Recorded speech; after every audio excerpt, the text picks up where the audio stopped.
व्याकुल बिलख बदन उठि धारे, कंप पुलक तन नयन सनीरा, गहे चरण अति प्रेम अधीरा।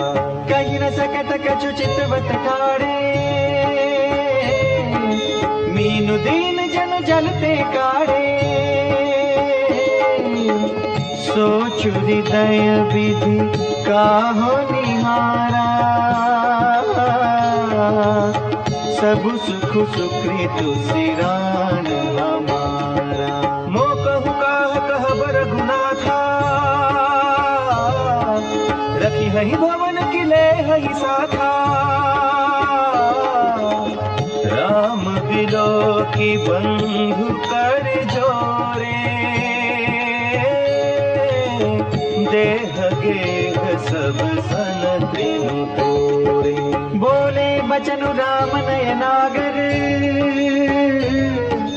शील स्नेह सरल सुख सागर,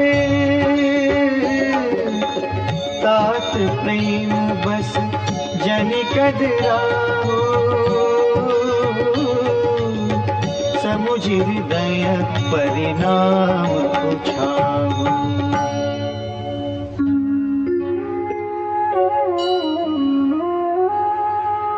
मातु पिता गुरु स्वामी सिख, सिर धरि करहि सुभाई, लहेउ लाभ तिन जन्म कर, न तरु जन्म जग जाय।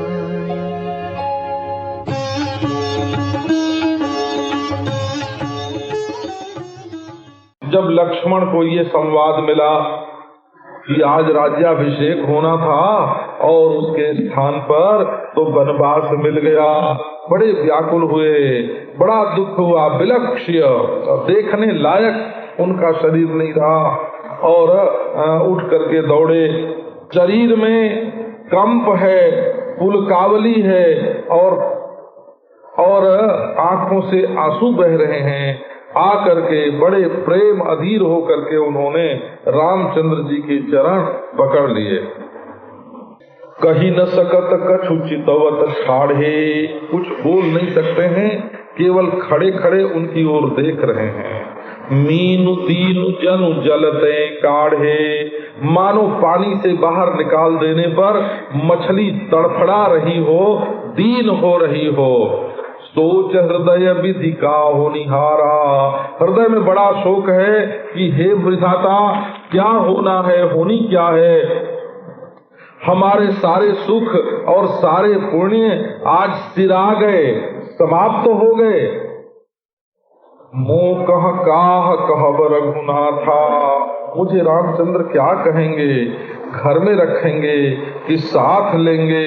अब रामचंद्र ने देखा कि भाई हाथ जोड़े खड़े हैं और देह गेह सब सन त्रिनु तोरे, न घर से उनका कोई संबंध है न देह से उनका संबंध है, सबको उन्होंने तिनके की तरह तोड़ करके फेंक दिया है। ये जो अनन्य प्रेम का लक्षण है ना श्री लक्ष्मण जी के अंदर, देह गेह सब सन तृण तोरे, तो इनको अपने शरीर को भी इन्होंने तृण की तरह तोड़ दिया है। तो घर की तो चर्चा ही क्या, और घर के जो संबंधी हैं उनकी भी क्या चर्चा। जो अपने देह को ही कुछ नहीं गिनता है वो अपनी पत्नी को और सगे संबंधियों को क्या गिनेगा। तो बड़े ही अनन्य थे लक्ष्मण। वाल्मीकि रामायण में तो ऐसा प्रसंग आता है कि जब वन गमन की बात उन्होंने सुनी तो रामचंद्र भगवान से आके साफ साफ कह दिया कि अब आप तो चुपचाप बैठ जाओ, ये जो राजा है जिसको हमारा बाप लोग बोलते हैं ये हमारा बाप नहीं है, दुश्मन है, ऐसे ही कह दिया। क्यों? बोले ये औरत के बस में हो गया है और न तो प्रजा का सम्मत देखता है, न सुख देखता है, न तो अपना धर्म देखता है, न तो कुल की रीति देखता है। अपने बड़े बेटे को वन में भेज रहा है और अपनी छोटी रानी के अधीन हो करके इसलिए ये राजा जब धर्म विरुद्ध आचरण करता है तो अधार्मिक हो गया। अब हम धनुष बाण लेकर के खड़े हो जाते हैं और दशरथ को पकड़ करके जेल में डाल दें, और यदि भरत, शत्रुघ्न या दूसरा कोई भी इनकी मदद करने के लिए आवेगा तो मैं अकेले ही धनुष बाण लेकर के उसको मार डालूंगा। आज गद्दी पर आपको मैं बैठाऊंगा और दशरथ को जेल में डाल दूंगा। इस प्रकार महाराज ये तो रामचंद्र को छोड़ करके किसी को जानते ही नहीं है। जब देह से संबंध टूट गया कि ये देह मेरा नहीं है, तो देह के जो सगे संबंधी हैं वो भी अपने नहीं रहे। देखो आप इनको चलते समय भी पत्नी की भी तो याद नहीं करते हैं, पत्नी की भी याद नहीं करते हैं, क्योंकि स्वामी की जब सेवा करनी है और उसमें ये अनन्य हैं, तो जैसे विरक्त लोग संसार के सब सुख भाव को छोड़ करके अपने स्वामी की सेवा करते हैं, वैसे ये जाते हैं, पत्नी से आज्ञा भी नहीं लेते हैं और माता से भी आज्ञा लेते हैं। तो रामचंद्र के कहने से और इनको ऐसा कहना पड़ेगा कि रामचंद्र के सिवाय पूरी की तो इनको याद ही नहीं आई। फिर एक बार जब भरत को चित्रकूट में आते देखा तब उनके ऊपर क्रोध किया था कि ये भरत यदि कपट कर रहा है तो हम इसको मार डालेंगे। नहीं तो महाराज यदि इनका घर में और संबंधी में और स्वजन में यदि प्रेम होता और वहाँ संबंध होता, यदि ये रात को उर्मिला की याद करते रहते तो रामचंद्र का पहरा कहाँ से देते और उनकी सेवा कहाँ से करते। तब तो ये व्याकुल हो जाते, वियोगी हो जाते, रोने वाले हो जाते। आसक्ति दूसरे से और सेवा दूसरे की, इसमें अनन्यता, इसमें प्रेम कभी बन ही नहीं सकता।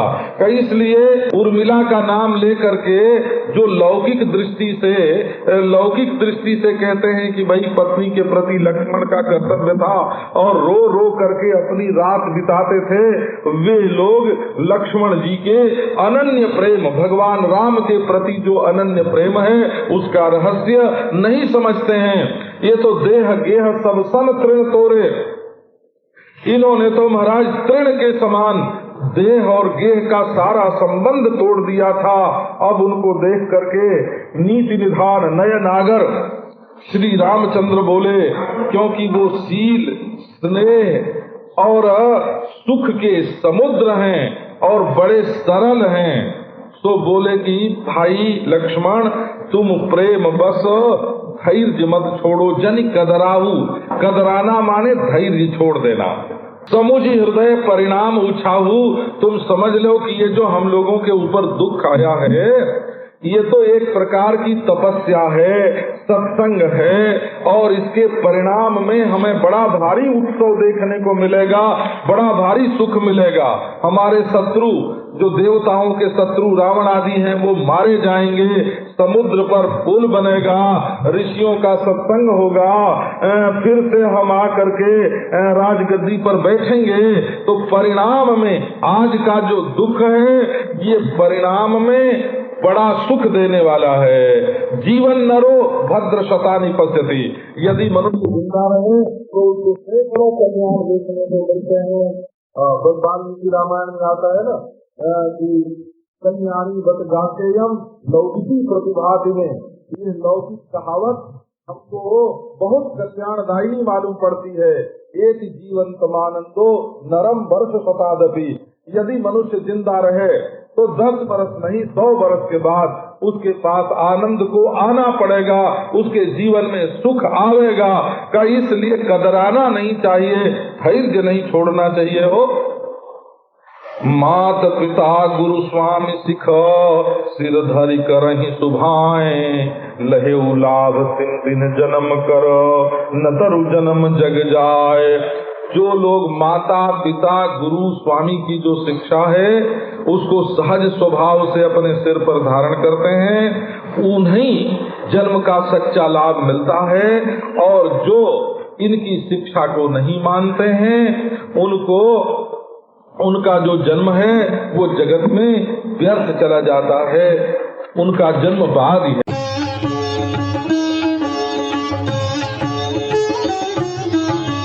अस जिया जानि सुनहु सिख भाई, करहु मातु पितु पद सेवकाई। भवन भरतु रिपुसूदनु नाहि, राउ वृद्ध मम दुख मन माही।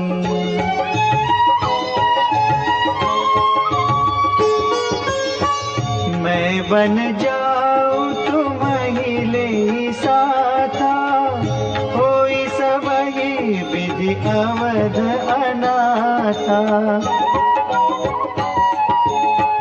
गुरु पितु मातु प्रजा परिवार, सब कहु परई दुसह दुख भारू।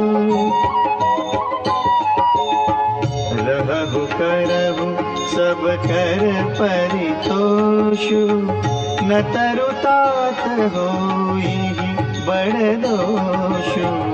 जासु राज प्रिय प्रजा दुखारी, सो नृपु अवसि नरक अधिकारी।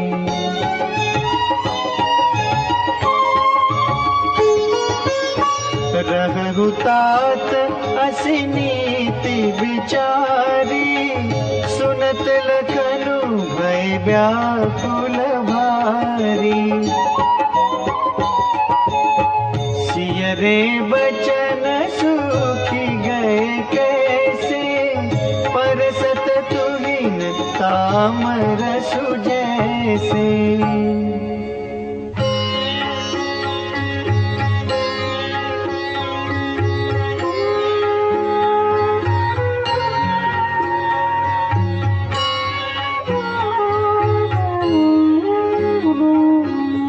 तरुण आवत प्रेम बस, गहे चरण अकुलाई।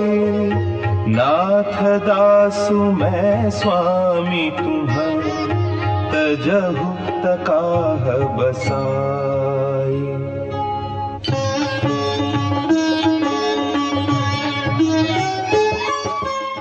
अपने हृदय में ऐसा समझ करके भाई तुम मेरी शिक्षा सुनो और माता पिता के चरणों की सेवा करो।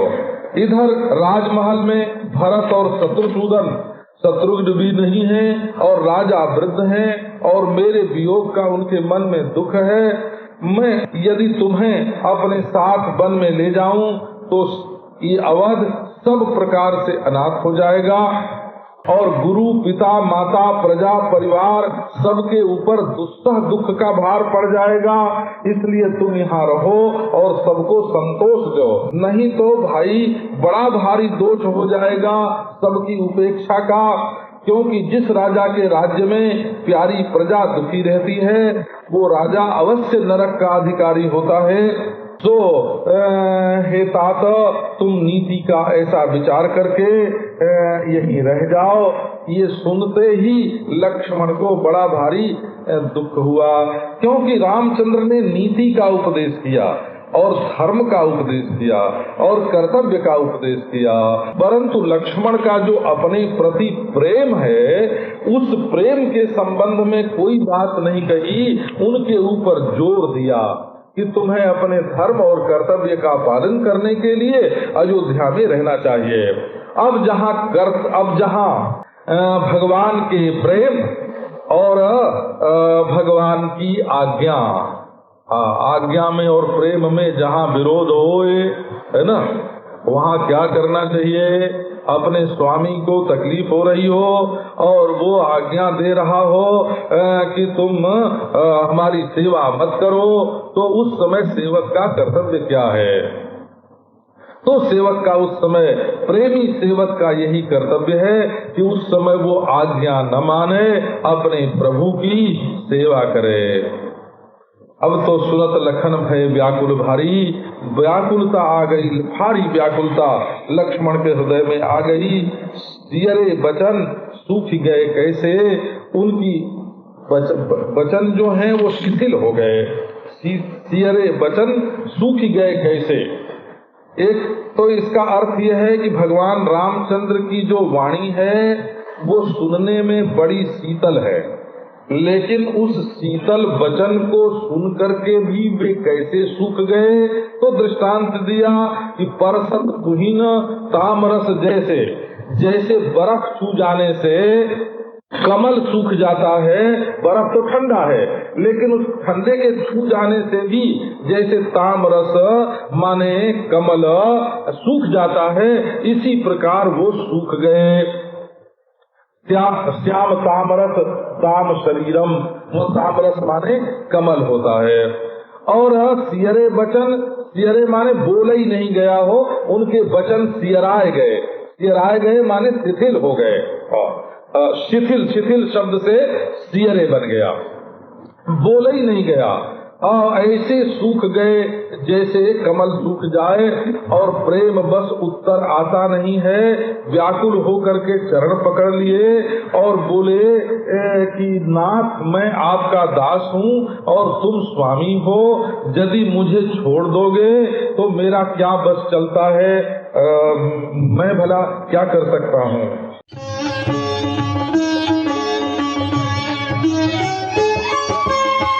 दीन्ही मोहि सिखनी की गोसाई, लागी अगम अपनी कदराई। नरवर धीर धर्म धुर धारी, निगम नीति कहूँ ते अधिकारी।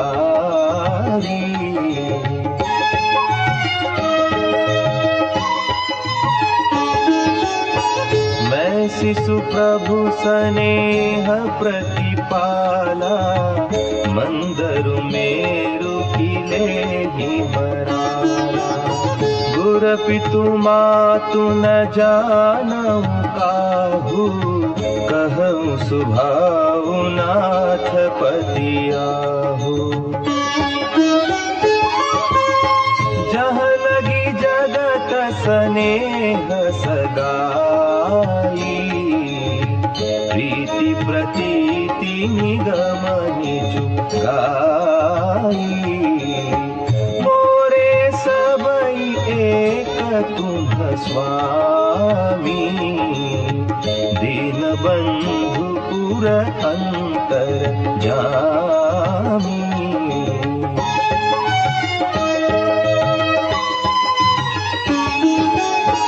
धर्म नीति उपदेशियताहि,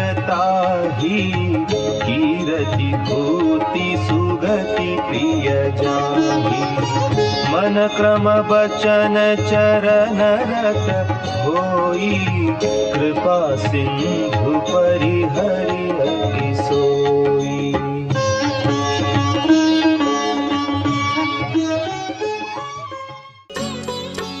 करुणा सिंधु सुबंधु के, सुन मृदु बचन विनीत।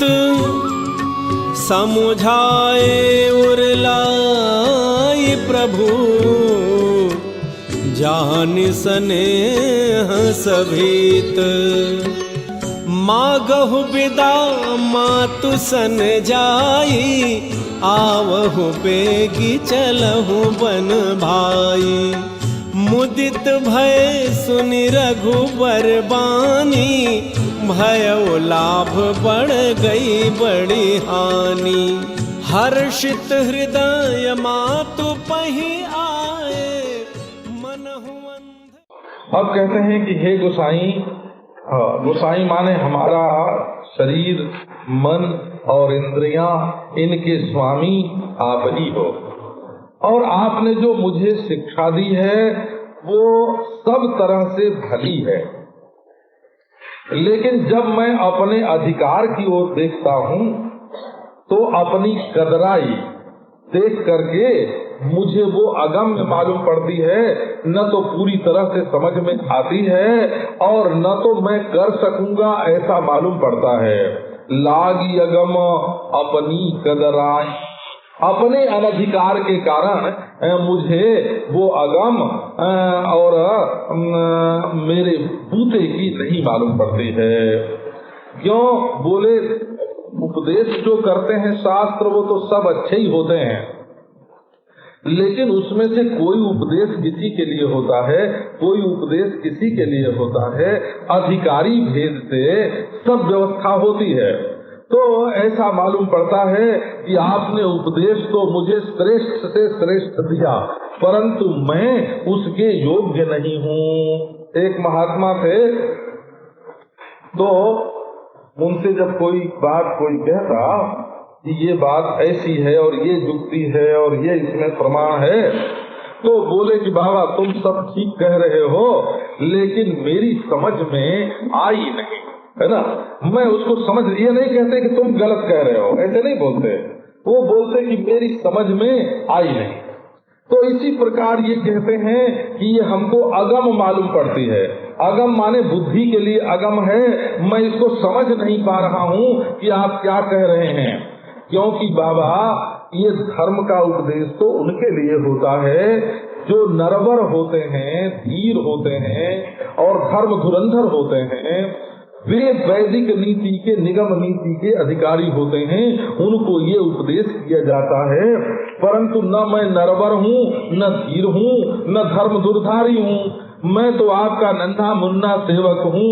अब कहीं यज्ञोपवीत के पहले ही किसी बालक को संध्या वंदन करने की आज्ञा दी जाती है, तो निगम नीति का अधिकारी जैसे यज्ञोपवीत के पूर्व कोई वैदिक रीति से संध्या वंदन करने का अधिकारी नहीं होता, वैसे मैं धीर धर्म दुर्धारी तो हूँ ही नहीं, आपके इस निगम नीति का अधिकारी कहाँ से। मैं तो अभी शिशु हूँ, नन्हा सा, गोद में जिसको खिलाया जाए ऐसा बच्चा। मैं शिशु प्रभु स्नेह प्रतिपाला, और आपके स्नेह ने ही लाड़ प्यार से मुझे पाला है। अब ये जो मराल है, हंस है, वो बड़ा सुंदर है, बड़ा योग्य है, मानस सलील में विहार करने वाला है, लेकिन वो क्या मंदराचल और मेरू को अपने सिर पर ले सकता है? माने वो उसका अधिकारी नहीं है। गरुड़ जो है वो मंदराचल को उठा सकता है, लेकिन हंस जो साथ है तब वो तो मंदराचल को और सुमेरु को अपने ऊपर नहीं उठा सकता। तो बाबा मैं न तो गुरु को जानूं और न तो पिता को, न माता को जानूं और न दुनिया में किसी को जानूं। हे तुम मेरे एकमात्र स्वामी हो, मैं अपना स्वभाव बताता हूँ और आप पतियाहू, आप प्रत्ययायित हो जाइए। माने आप प्रत्यय कर लीजिए, हमारे ऊपर प्रतीति कर लीजिए कि मैं अपना स्वभाव वर्णन कर रहा हूँ। जहाँ लगी जगत स्नेह सगाई, प्रीति प्रतीति निगम निज गाई, मोरे सबई एक गृह तुम स्वामी, दीन बंधु पुर अंतर्जामी। संसार में जहाँ तक स्नेह है और जहाँ तक सगाई है, संबंध है, जहाँ तक प्रीति है, विश्वास है, जितना वर्णन वेद ने किया है, तो मेरे सबई एक तुम स्वामी, तुमेव माता च पिता त्वमेव, तुम ही मेरी माँ हो, तुम ही मेरे बाप हो, तुम ही बंधु हो और तुम ही सखा हो। मेरे सबई एक तुम स्वामी, स्वामी तुम ही एक मेरे सर्वस्व हो, तुम्हारे सिवाय दूसरा मेरा कोई नहीं है, और आप दीन के बंधु हो और हमारे हृदय की जानते हो।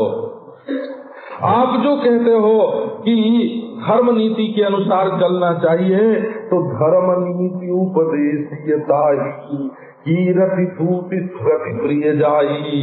धर्म और नीति का उपदेश उसको करना चाहिए जिसको संसार में कीर्ति पानी हो, वैभव पाना हो, या मर करके धर्मानुष्ठान करे, अंतःकरण शुद्ध करके मरे और मोक्ष को प्राप्त करे, सदगति प्राप्त करे, जिसको वैकुंठ में, साकेत लोक में, गोलोक में जाना हो, जिसको ब्रह्म ज्ञान प्राप्त करना हो, मुक्त होना हो, उसके लिए धर्म नीति की उपदेश होती है। और जो मन से, कर्म से, वचन से आपके चरणों का प्रेमी है, भक्त है, उसके लिए कृपा सिंधु परिहरिय की सोई। हे कृपा सिंधु, क्या उसको कहीं छोड़ा जाता है कि जाओ तुम धर्म का आश्रय लो और नीति का आश्रय लो, मैं तो सर्वथा तुम्हारे आश्रित हूँ। तो करुणा सिंधु भगवान ने जब अपने सुबंधु के, उसी का नाम सुबंधु है हो, जो स्त्री पुत्र धन संबंध गुरु पिता माता धर्म कर्म सारे बोझ को छोड़ करके सर्वधर्मान परित्यज्य मामेकम शरणम ब्रज, जो भगवान की शरण में आ गया है वो भगवान के लिए सुबंधु है। सकृदेव प्रपन्नाय, रामचंद्र भगवान की ये प्रतिज्ञा है कि सकृदेव प्रपन्नाय तवास्मी पिच जाचते अभयम सर्वभूतेभ्यो तदा मेतद्व्रतम मम। एक बार के मैं तुम्हारा हूँ तो संसार के सब प्राणियों से वो निर्भय कर देते हैं। भगवान कहते हैं ये मेरा व्रत है, ये मेरे जीवन की प्रतिज्ञा है, ये भगवान का नियम है। बस शरणागति चाहिए, उसमें शरणागति में दूसरी किसी बात की जरूरत नहीं पड़ती। बस वो निश्चल हो, निष्कपट हो, उसमें छल कपट के लिए शरणागति में स्थान नहीं है, शुद्ध भाव से होए। अब तो महाराज झट उन्होंने हृदय से लगा लिया और देखा कि कितना प्रेम है लक्ष्मण के हृदय में, और लक्ष्मण तो डर गए हैं। तो रामचंद्र ने उनसे कहा तुम्हारोई भरोसा हमेश हमें, तुम ही मन जीवन को रखवारे, तज देह सको न सको तज तो ही, तुम ही हमारे एक प्राण प्यारे, मन में न धरो कटुहानी गलानी, करें हम सोई जोई निर्धारे, यह प्रेम को नेम न चारे करे, हम भक्तन के और भक्त हमारे। तो मांगहु विदा मातु सन जाई, रामचंद्र ने फिर कुछ नहीं कहा, बोले जाओ माता से विदा मांग करके आओ। अब इन्होंने ये नहीं कहा कि अपनी घरवाली से भी पूछ करके आना, बोला ये नारायण, ये जो संसार में जो प्रेम है संबंध है, तो ये माता से विदा तो श्री रामचंद्र ने भी मांगी। पत्नी के पास ये गए नहीं थे, हो वो स्वयं आ गई थी। अब दशरथ जी ने और कैकेयी ने कह ही दिया है, तो बोले माता से जा करके विदा मांगे आओ और जल्दी आओ भाई, और तुम वन में चलो। अब तो रघुवीर की वाणी सुन करके रामचंद्र ने कहा कि माता से जाके विदा मांगे आओ। तो रामचंद्र के पास इस बात का उत्तर कोई था ही नहीं कि मन क्रम वचन चरण रति होई, कृपा सिंधु परिहरिये की सोई। आप ही बताओ कि कृपा सिंधु ऐसे आदमी को छोड़ा जाता है जिसके लिए दूसरा कोई सहारा न हो, और दूसरा कोई सहारा हो उसको छोड़ने में कोई आपत्ति भी नहीं होती है। अब तो महाराज रामचंद्र की वाणी सुनकर के बड़े आनंदित हुए और बोले बड़ा भारी लाभ मिला और बड़ी भारी हानि मिट गई।